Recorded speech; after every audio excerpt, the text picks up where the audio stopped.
గట్టిగా గట్టిగా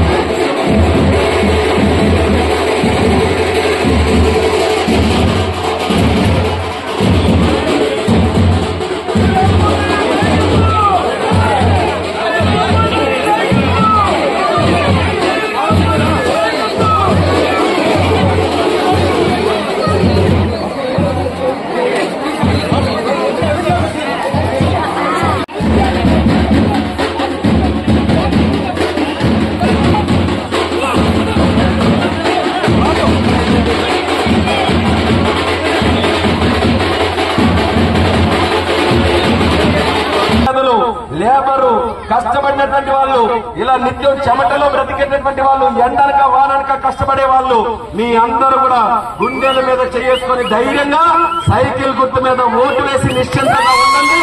మీకు కాపాడుకునే నాయకులుగా వస్తున్నాం. చంద్రబాబు నాయుడు గారు మీ వెంట, పవన్ కళ్యాణ్ గారు మీ వెంట, నరేంద్ర మోదీ గారు మీ వెంట త్రిమూర్తుల్లాగా మీకు అండగా ఉండి రేపు అన్ని విధాలుగా మీ భవిష్యత్తుని సక్రమంగా చూసుకునే బాధ్యత తీసుకుంటాం. దానికి అనుగుణంగా మీరందరూ కూడా ఆశీర్వదించాలని మళ్ళీ ఈ సందర్భంగా మీ అందరికీ తెలియజేసుకుంటూ, అసలు ఈ వ్యాపారం ఇక్కడ ఉన్నటువంటి మాది నిజం చేసుకోవాలి.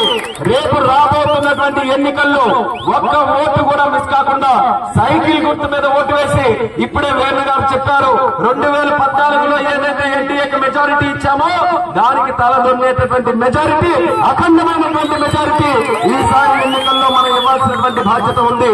ఈ 5 సంవత్సరాలు వైఎస్ఆర్ కాంగ్రెస్ పార్టీలో ఆ రోజు ఓట్లు దండుకోవడానికి హామీల మీద హామీలు ఇచ్చారు. స్టేడియం కంప్లీట్ చేయలేదు, మేము కంప్లీట్ చేస్తామన్నారు. ఒక్క ఇటుకైనా, ఒక్క ఇసుకైనా, ఒక్క తచ్చెర మన్నైనా స్టేడియంలో వేసారా అని సందర్భంగా అడుగుతున్నాను. ఎక్కడ తెలుగుదేశం పార్టీ కార్యక్రమాలు చేసి వదిలిందో అక్కడే ఉండిపోయింది తప్ప ఏది కూడా చేయలేదు.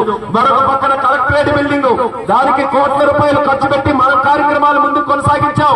ఈ రోజు కేవలం పెయింట్లు వేసే పరిస్థితి ఉంది తప్ప అక్కడ కూడా ఏ కార్యక్రమం కూడా ముందుకు నడిపించే పరిస్థితి లేదు.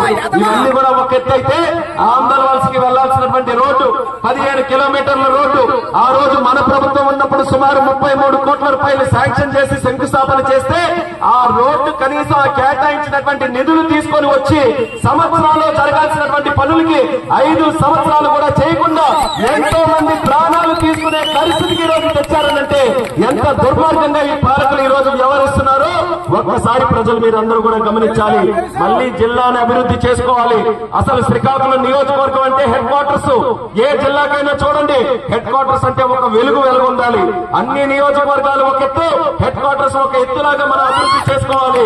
ఆ హామీ మళ్ళీ మీ అందరికీ కూడా ఇస్తున్నాం. నేను శంకరన్న కలిపి రేపు శ్రీకాకుళంకి అన్ని విధాలుగా మేము అండదండలు అందిస్తాం. ప్రతి కార్యక్రమం కూడా యువతరంగా నూతన ఆలోచనలతో, కొత్త ఆలోచనలతో ఈ రోజు హైదరాబాద్ లాంటి నగరంలో కూడా జరుగుతున్నటువంటి విషయాలు, ప్రపంచంలో పట్టణాల్లో జరుగుతున్నటువంటి విషయాలు అవన్నీ కూడా సేకరించి మన జిల్లా హెడ్ క్వార్టర్ ని ఏ రకంగా అభివృద్ధి చేస్తే బాగుంటుందో మీ సలహాలు, సూచనలు తీసుకొని ఖచ్చితంగా మేము మీ వెంట ఉండి అడుగులు వేస్తామని మీ అందరికీ కూడా ఈ సందర్భంగా హామీ ఇస్తున్నాం. చంద్రన్న ఉన్నప్పుడు పేదల కోసం ఇల్లులు కట్టించాడు. టిట్కో ఇల్లులు, చంచి గ్రానైట్ రాళ్లు. అసలు ఆ కిచెన్లు, ఆ ఇల్లు చూస్తుంటే ఎంతో ఆశ్చర్యపోయారు. పేదవాళ్ళకి ఇంత చక్కనటువంటి ఇల్లులు కట్టిస్తున్నాడని. ఆ రోజు పేదవాళ్ళు లిస్టు రాసుకున్నాం. వాళ్ళ దగ్గర డబ్బులు చంద్రబాబు నాయుడు గారు కట్టించుకునే వాళ్ళకి ఇల్లులు ఇప్పించే బాధ్యత తీసుకోవాలని ఆ రోజు కార్యక్రమం చేస్తే మధ్యలోనే ఎలక్షన్లు వచ్చాయి. పంపిణీ చేయలేకపోయాం. కానీ వచ్చిన ప్రభుత్వం దగ్గర మంచి అవకాశం ఉంటుంది. ఇల్లులు ఉన్నాయి ఒక పక్కన. ఆ రోజు లిస్టులు రాశాం. వాళ్ళందరికీ కూడా ఇచ్చేసి నిరుపేదలు ఈ రోజు సంతోషంగా సొంత ఇంటిలో ఉండే పరిస్థితి. సమస్య లేని ఇల్లు ఉండదు, పరిష్కారం లేని సమస్య ఉండదు. బంధాలు గొప్పవి, బాధలు చిన్నవి. మీ సమస్యని మేము పరిష్కరిస్తాం. రండి, మాట్లాడుకుందాం.